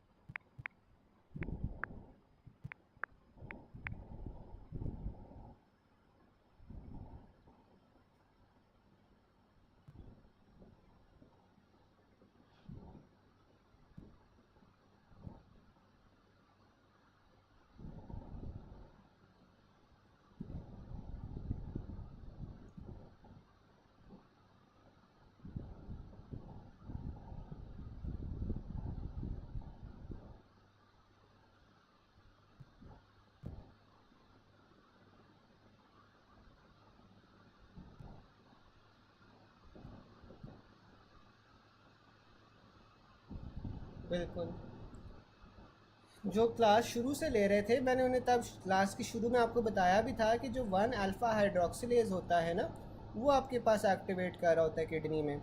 अब ये देखो कि आपके पास जो स्किन होती है ना, स्किन के अंदर आपके पास जौन सा होता है वो 7D हाइड्रो कोलेस्ट्रॉल जौन सा होता है वो यूवी रेडिएशन से प्री विटामिन D3 बनता है। ठीक है, अब ये जो प्री विटामिन D3 होता है ये विटामिन D3 में कन्वर्ट होता है। अब इसकी विटामिन D3 की हाइड्रोक्सिलेशन होनी है। अब विटामिन डी की हाइड्रोक्सिलेशन आपके पास किस तरह होती है? जो विटामिन D3 है ये आपके पास लिवर में जाता है। लिवर के अंदर आपके पास 25 हाइड्रोक्सिलेज होता है, ठीक है। 25 हाइड्रोक्सिलेज जो होता है 25th पोजीशन के ऊपर ये OH ग्रुप लगाता है, ठीक है। तो ये 25 हाइड्रोक्सिलेज D3 बनता है। और जो आपके पास किडनी होता है, किडनी के अंदर आपके पास 1 अल्फ़ा हाइड्रोक्सिलेज होता है। तो ये आपके पास फिर मिल के 125 डाई हाइड्रोक्सी कोलिकैल्सिफेरॉल बन जाता है, ठीक है। तो जो किडनी होती है उसमें 1 अल्फ़ा हाइड्रोक्सिलेज होता है, जबकि जो लिवर होती है उसमें आपके पास 25 हाइड्रोक्सिलेज होता है, ठीक है ना।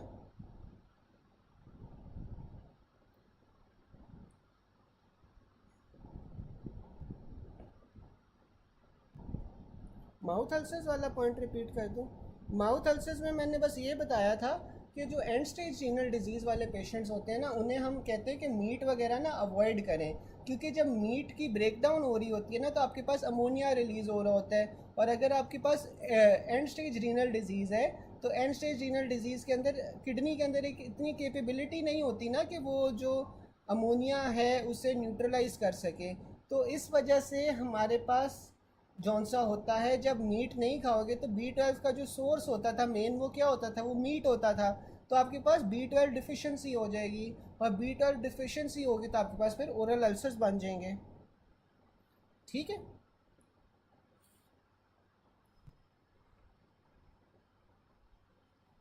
फिर आपके पास आ रहा है patient has an and stage renal disease and is on dialysis for 6 months. He received multiple blood transfusion. her HB आपके पास कितना है? 8 है। MCV 86 है और लो MCH है। तो इसमें आपके पास क्या होगा? नॉर्मोसिटिक हाइपोक्रोमिक अनीमिया, ठीक है। MCH लो है तो आपके पास हाइपोक्रोमिक है, MCV नॉर्मल है तो नॉर्मोसिटिक है। वैसे मुझे कोई बता सकता है कि जो एंड स्टेज रीनल डिजीज़ होती है उसमें सबसे कॉमन अनीमिया कौन सा होता है?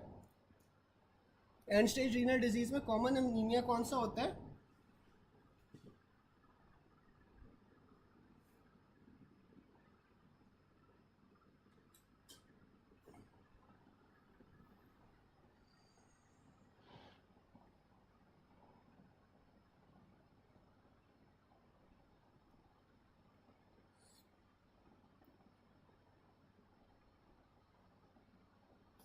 बिल्कुल नॉर्मोसिटिक नॉर्मोक्रोमिक होता है जो नॉर्मली होता है, ठीक है। फिर आपके पास आ जाता है 60-year-old on and off fever, lethargy, dyspnoea on exertion.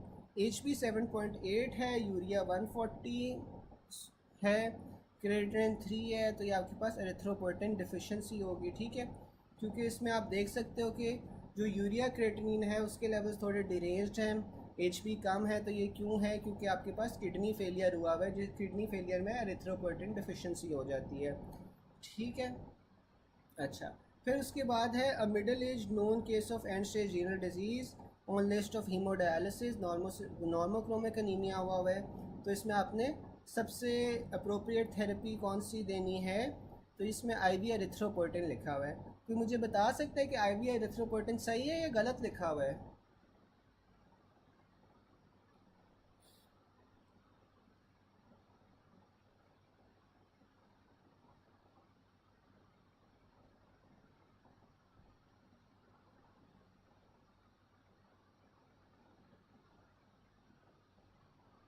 अच्छा, फिर हमारे पास अगला आ रहा है कि इनिशियल फॉर्म ऑफ ट्रीटमेंट जौन सा होता है ना, आप क्रॉनिक किडनी डिजीज़ में अगर एनीमिया हो रहा है,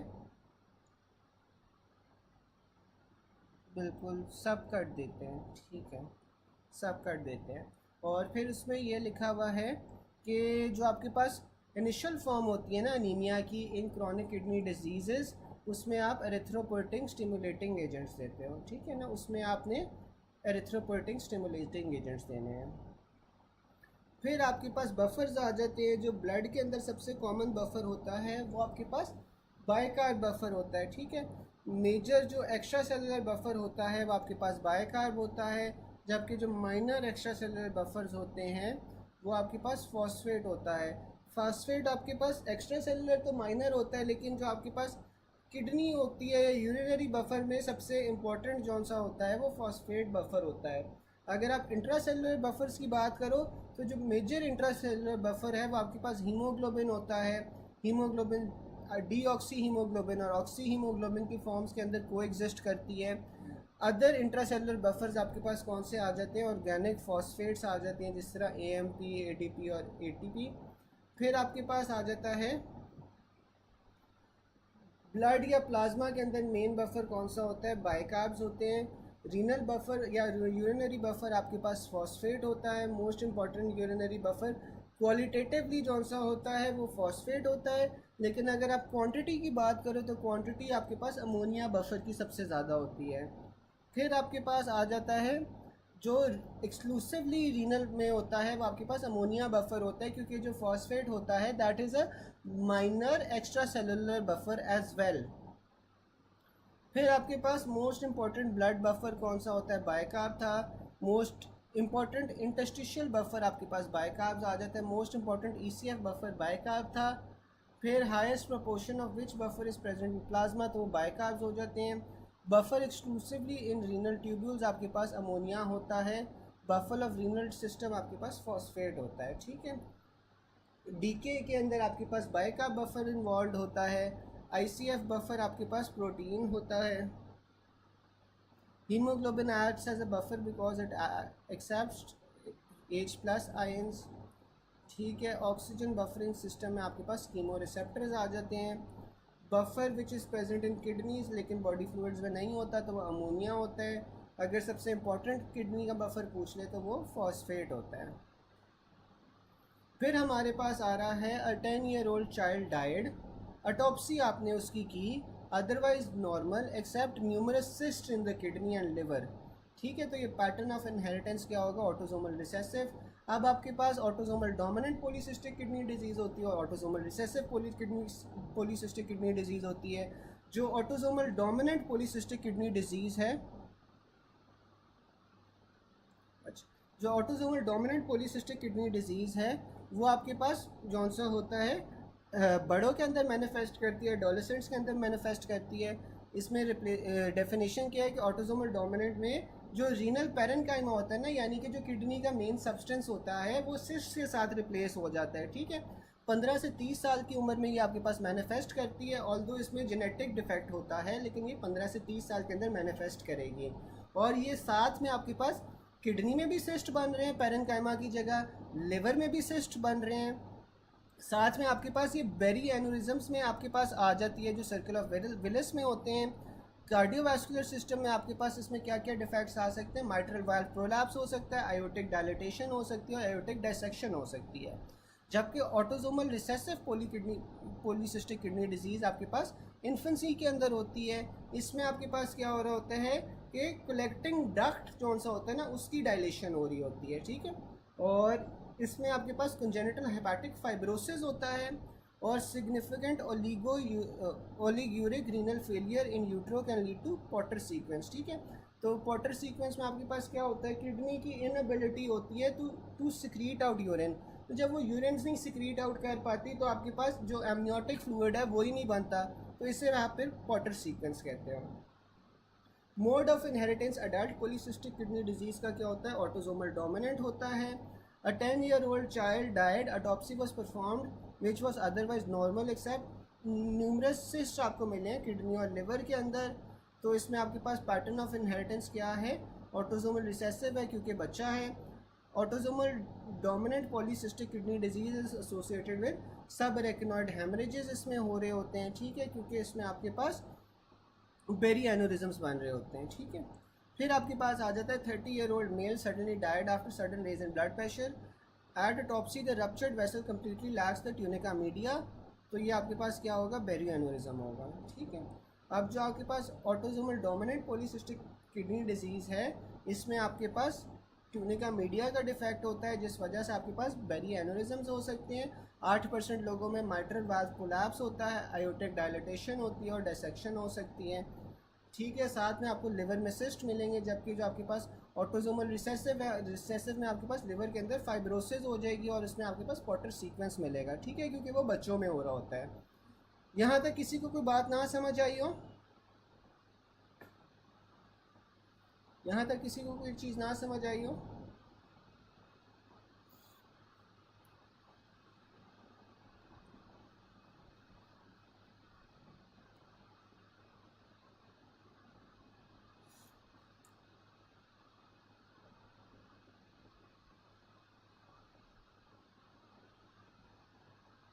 बाकी सबको भी क्लियर है अभी तक?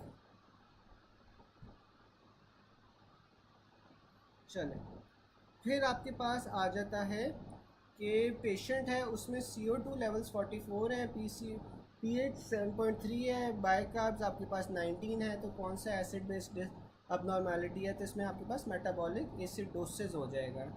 ठीक है, क्योंकि आप देख सकते हो कि pH आपके पास कम है तो ये एसिडोसिस है। साथ में इसमें आपके पास जो बाइकार्ब लेवल्स हैं, बाइकार्ब लेवल्स भी कम हैं, तो इस वजह से मेटाबॉलिक एसिडोसिस है। अब pH की नॉर्मल वैल्यू है 7.35 टू 45। CO2 की आपने यही 0.35 और 0.45 को याद रखना है, तो ये 35 से 45 हो जाएगी। जो बाइकार्ब की है वो 22 से 26 होती है, जो नॉर्मल वैल्यू होती है। ठीक है, अब ये जो टेबल है मैंने पिछली बार बहुत डिटेल से करवाया था, तो I am just going to read through it. अगर किसी को कोई चीज़ नहीं समझ आती तो आप लोग फिर पूछ लेना। ठीक है, तो हमारे पास ये जो डिसऑर्डर्स हैं, इसमें सबसे पहले मेटाबॉलिक एसिडोसिस आ जाता है। अब जो मेटाबॉलिक एसिडोसिस होता है, इसमें पीएच कौन सी है वो कम होगी डेफिनेटली, क्योंकि एसिडोसिस है, मेटाबॉलिक है, तो इसमें आपके पास बाइकार्ब्स भी कम होंगे। अच्छा, बाइकार्ब्स आपके पास कम है तो इससे कॉम्पनसेशन में क्या होगा, PCO2 भी कम हो जाएगा ना। PCO2 कम होगा ताकि वो पीएच को नॉर्मलाइज कर सके। ठीक है, अच्छा, अब इसमें कॉम्पनसेशन कैसे हो रही होती है कि आपके पास 1 मिलीमोल बाइकार्ब के लिए 1 mmHg PCO2 कम हो रहा होता है। फिर आपके पास मेटाबॉलिक अल्कलोसिस आ जाता है। मेटाबॉलिक अल्कलोसिस के अंदर आपके पास pH ज़्यादा हो रही होगी और बाइकार्ब्स भी ज़्यादा हो रहे होंगे। अब इससे कॉम्पनसेट करने के लिए आपके पास PCO2 ज़्यादा हो जाती है ताकि वो pH को नॉर्मलाइज कर सके। और आपके पास जो ईच बाइकार्ब का इंक्रीज़ है उसके लिए 1 mmHg PCO2 बढ़ा होता है। फिर आपके पास रेस्पिरेटरी एसिडोसिस आ जाता है, वो अक्यूट और क्रॉनिक होता है। जो रेस्पिरेटरी एसिडोसिस अक्यूट होता है उसके अंदर आपके पास पीएच कम हो रही होगी। अब रेस्पिरेटरी है तो इसमें प्राइमरी डिफेक्ट PCO2 का होगा, वो ज़्यादा हो रही होगी। और कॉम्पनसेशन के लिए आपके पास बाइकार्ब भी ज़्यादा हो जाता है ताकि वो पीएच को इंक्रीज़ कर सके। इसमें जौन सा होता है 1 मिलीमोल बाइकार्ब के लिए आपके पास 10 mm PCO2 इंक्रीज़ के लिए आपके पास 1 मिलीमोल ऑफ बाइकार्ब्स बढ़ेंगे अबव 40 mmHg। ठीक है, अब जो आपके पास PCO2 अब नॉर्मल हो जाती है वो 45 से ऊपर होती है ना, तो अब देखो आपके पास 40 mmHg से ऊपर हर 10 PCO2 के लिए आपके पास एक बाइकार्ब बढ़ेगा। ठीक है, तो लेट सपोज अब जो आपके पास रेस्पिरेटरी एसिडोसिस है, अक्यूट रेस्पिरेटरी एसिडोसिस है, उसके अंदर आपके पास जो PCO2 लेवल्स हैं वो 50 हो गए हैं। PCO2 लेवल्स आपके पास 50 हो गए हैं, तो बाइकार्ब कितना बढ़ेगा, कोई बता सकता है? 40 से 50 हो गए आपके पास, तो बाइकार्ब कितना बढ़ेगा?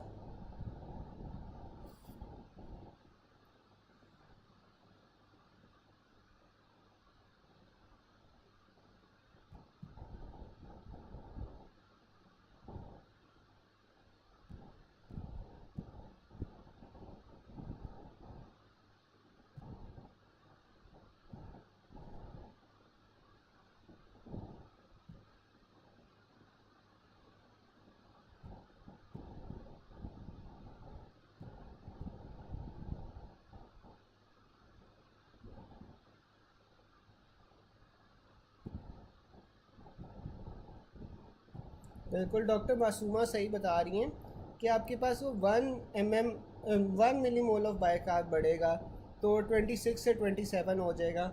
डॉक्टर नताशा 2 कैसे बढ़ेगा? क्योंकि मैं तो 40 से 50 करवा रहा हूँ, 10 mmHg मैंने बढ़ाया है, तो 10 mmHg के लिए तो आपके पास एक बढ़ना चाहिए ना। अगर मैं 40 से 60 करवाता यानी कि 20 इंक्रीज़ करवाता तो तब फिर 2 बढ़ता ना।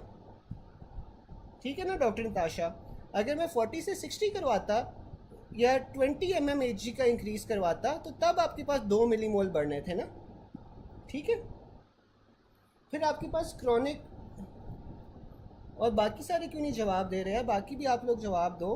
फिर आपके पास जौन सा है ना रेस्पिरेटरी एसिडोसिस आ जाता है जो क्रॉनिक होता है। अब क्रॉनिक रेस्पिरेटरी एसिडोसिस के अंदर भी पीएच जौन सी है वो कम हो रही है। जो प्राइमरी डिफेक्ट होगा वो PCO2 इंक्रीज़ ही होगा और कॉम्पनसेटरी रिस्पॉन्स में आपके पास बाइकार्ब इंक्रीज़ ही होगा।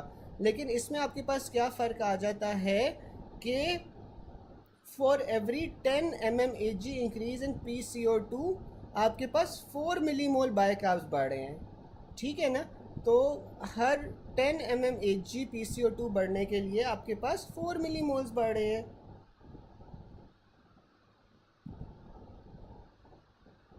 ठीक है। तो अब मुझे कोई बता सकता है कि क्रॉनिक रेस्पिरेटरी एसिडोसिस में आपके पास अगर मैंने 40 से 50 कर दिया PCO2 की वैल्यू, तो आपके पास जो बाइकार्ब है वो कितना बढ़ना चाहिए। 40 से 50 मैंने कर दिया, तो इसमें बाइकार्ब कितना बढ़ेगा क्रॉनिक रेस्पिरेटरी एसिडोसिस में।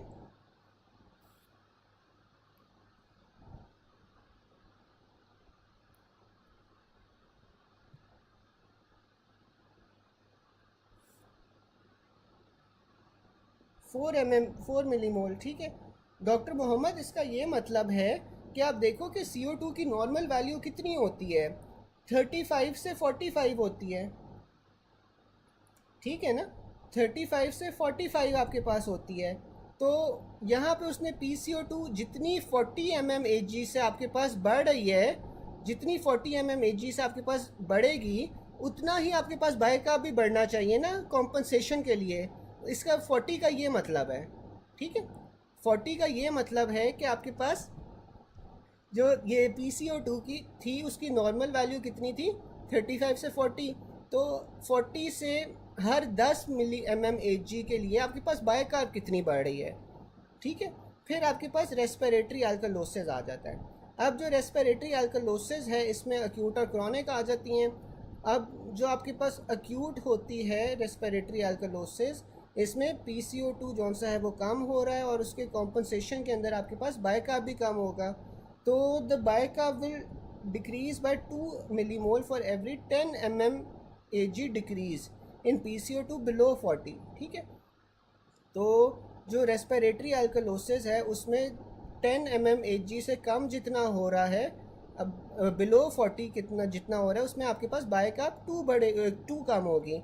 तो लेट सपोज कि 40 mmHg था आपके पास PCO2, 40 से ये 30 हो गया, तो आपके पास जो बाइकार्ब है वो 2 से डिक्रीज़ हो जाएगी, ठीक है।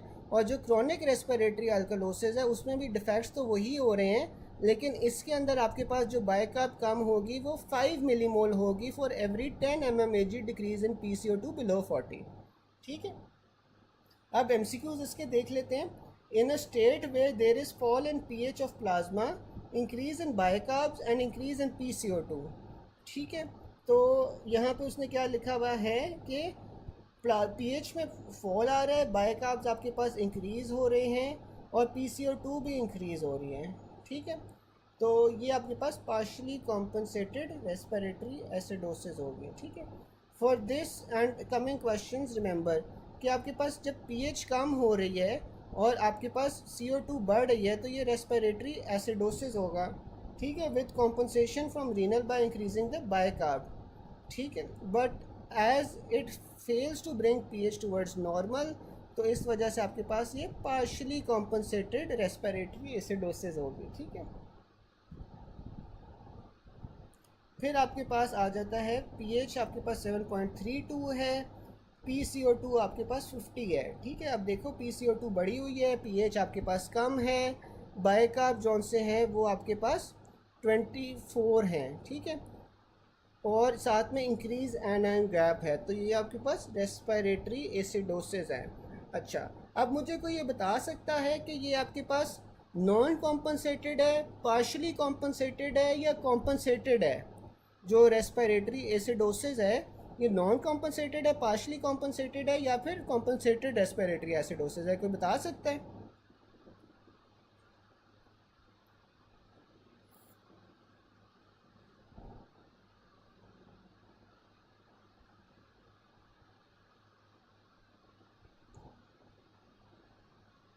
बिल्कुल नॉन कॉम्पनसेटेड है।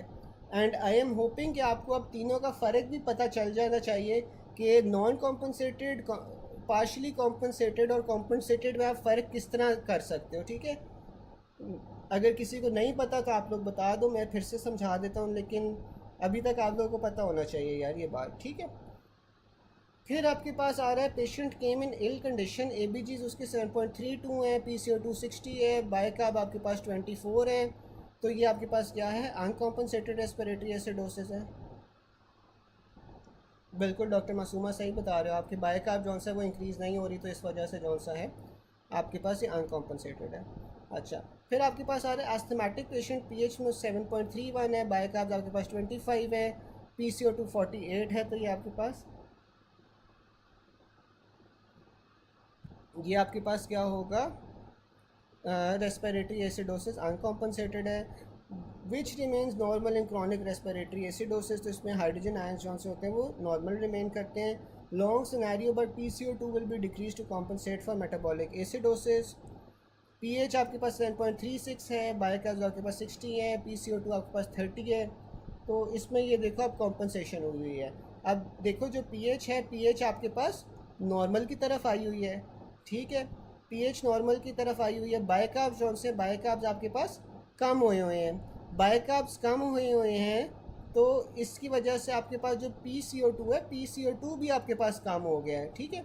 अब पी सी ओ 2 भी आपके पास कम हो गया, और पी सी ओ 2 कम होने की वजह से आपके पास जो पी एच है वो नॉर्मल के अंदर अब फॉल करना शुरू हो गया। तो ये आपके पास फिर कॉम्पनसेटेड मेटाबॉलिक एसिडोसिस आ जाएगा। Decrease bicarb is associated with metabolic acidosis. Blood gas analysis in a patient showing P H 7.5, bicarb 32, P C O 2 40। तो ये आपके पास अनकॉम्पनसेटेड मेटाबॉलिक अल्कलोसिस हो जाएगा।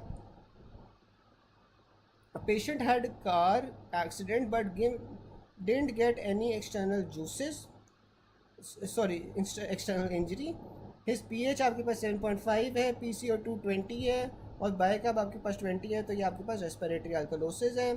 ए B G's of a patient है 6.73। अब ये देखो इसमें जो ए बी जीज हैं उसमें पी एच जौन सी है वो 6.73 है, बाइकाब आपके पास कम है, पी सी ओ 2 आपके पास ज़्यादा है, ठीक है। तो ये आपके पास रेस्पिरेटरी और मेटाबॉलिक एसिडोसिस का मिक्स है, ठीक है ना। फिर आपके पास आ रहा है resident living in 12,000 feet high altitude complains of illness. तो इसमें आपके पास क्या होगा, रेस्पिरेटरी अल्कलोसिस होगा। वैल्यू, अच्छा, ये जौन सा है ना रेस्पिरेटरी अल्कलोसिस इस वजह से होता है क्योंकि जब आप ऊपर की तरफ जाते हो, ऊपर की तरफ आपके पास ऑक्सीजन कम हो जाती है, ऑक्सीजन कम होने की वजह से पेशेंट हाइपर वेंटिलेट करता है। जब वो हाइपर वेंटिलेट करेगा तो ज़्यादा सी ओ 2 जौन से वो वॉश आउट होगी, तो इस वजह से आपके पास फिर रेस्पिरेटरी अल्कलोसिस हो जाता है। Cut off value for metabolic alkalosis is bicarb more than 26। Blood of arterial pH is taken from A B Gs and heparinize tube, ठीक है। फिर आपके पास आ जाता है कि compensatory mechanism, effect of acidosis on body, body will counteract by hyper ventilation.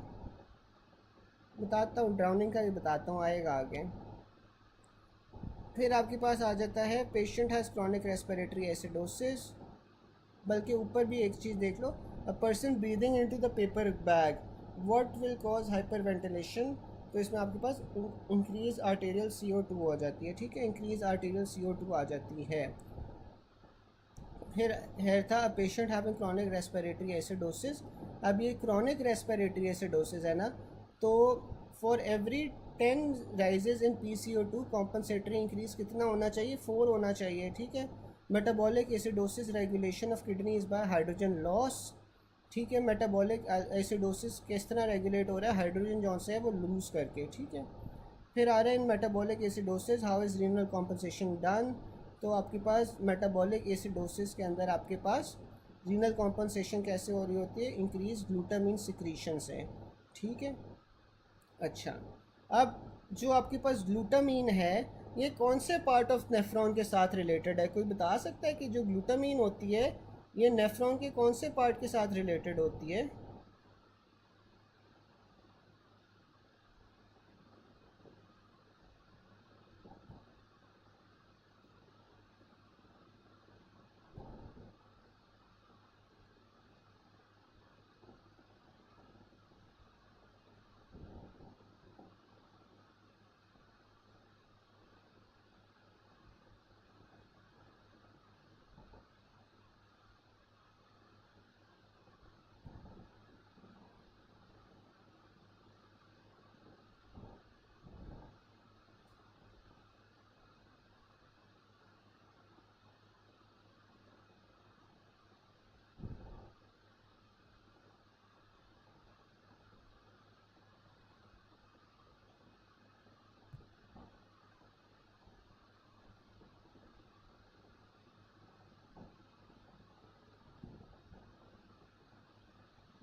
बिल्कुल पीसीटी के साथ रिलेटेड होती है, बिल्कुल ठीक है।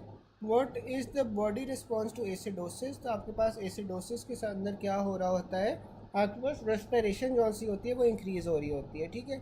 Renal correction of acute hyperkalemia will result in acidosis.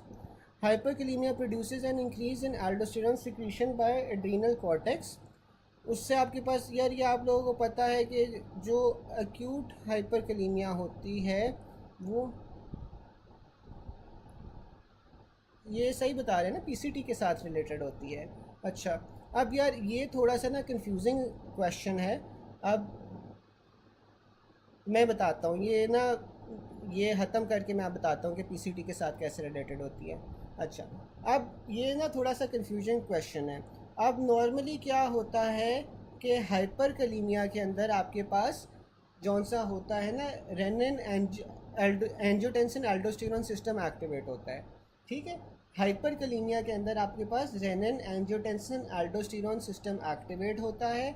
अब जब ये renin angiotensin aldosterone system activate होगा हाइपर कलीमिया के अंदर, तो आपके पास क्या होगा कि हाइड्रोजन का भी लॉस होगा और साथ में पोटेशियम का भी लॉस होगा। तो हाइपरकलीमिया में आपके पास क्या होगा, मेटाबॉलिक अल्कलोसिस होगी, ठीक है। अल्कलोसिस क्यों हो रही है, क्योंकि आपके पास हाइड्रोजन का भी लॉस हो रहा है और पोटेशियम का भी लॉस हो रहा है, ठीक है। लेकिन यहाँ पे उसने ना अक्यूट हाइपरकलीमिया का जिक्र किया हुआ है। अब जब अक्यूट हाइपरकलीमिया होता है ना, तो आपके पास किडनी के अंदर क्या हो रहा होता है कि डिस्टल ट्यूब्यूल्स के अंदर आपके पास पोटेशियम और हाइड्रोजन का काउंटर एक्सचेंज होता है, ठीक है। क्योंकि आपकी बॉडी ने बहुत जल्दी से हाइड्रोजन को, जो पोटेशियम है उसे एक्सक्रीट करना है, अक्यूट हाइपरकलीमिया हुआ है, तो इसमें बॉडी हाइड्रोजन के साथ इसे एक्सचेंज करेगी, हाइड्रोजन को रीअब्जॉर्ब करना शुरू कर देगी और पोटेशियम को एक्सक्रीट करना शुरू हो जाएगी। तो ये अक्यूट हाइपरकलीमिया में होता है। अगर नॉर्मल हाइपरकलीमिया होता तो तब आपके पास रास सिस्टम एक्टिवेट होता और उसमें मेटाबॉलिक अल्कलोसिस हो रही होती। ये वाली बात सबको समझ आ गई है?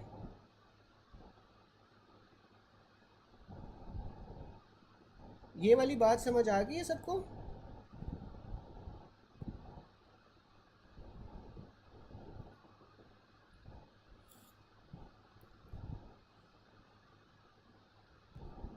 बाकी सबको?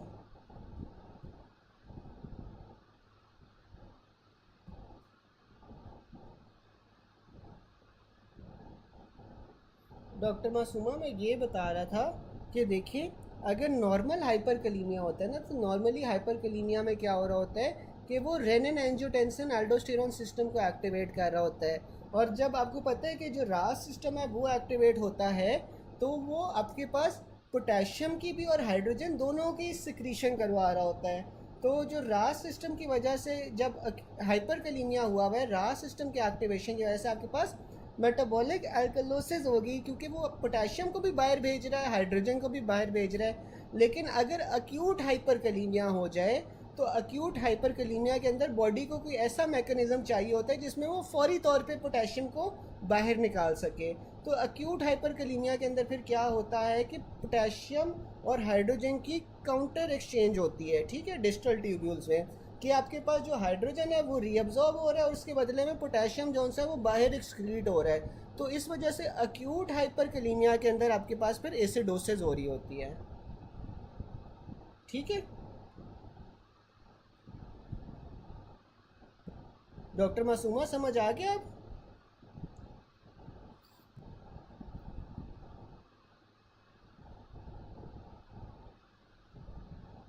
अच्छा, फिर आपके पास आ जाता है which of the following is the effect of acidosis on the body. तो एसिडोसिस आपके पास क्या कर रही होती है, रेस्पिरेशन इंक्रीज कर रही होती है ताकि CO2 आप ज़्यादा से ज़्यादा बाहर निकाल सको। वॉलेटाइल एसिड कॉम्पनसेशन आपके पास किस तरह होती है, बायकार्ब सिस्टम ऑफ किडनी से हो रही होती है। अच्छा, अब कोई पूछ रहा था कि जो ग्लूटामीन होती है वो आपके पास पीसीटी के साथ कैसे रिलेटेड होती है, ठीक है।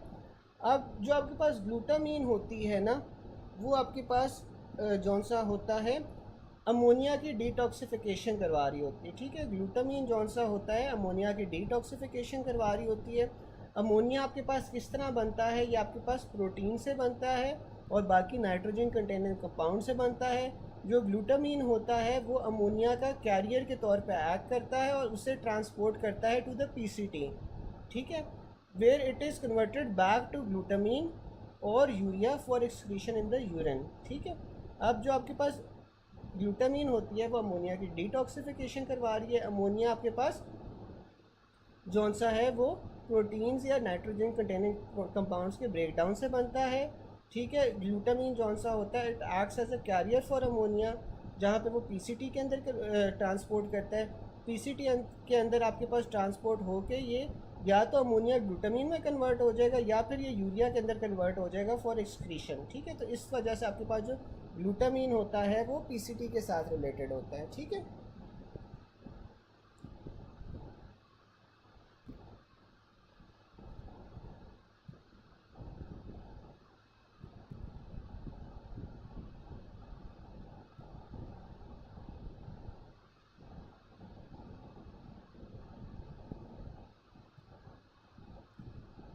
डॉक्टर मुबरा आपको अब समझ आ गई, अभी भी नहीं समझ आया?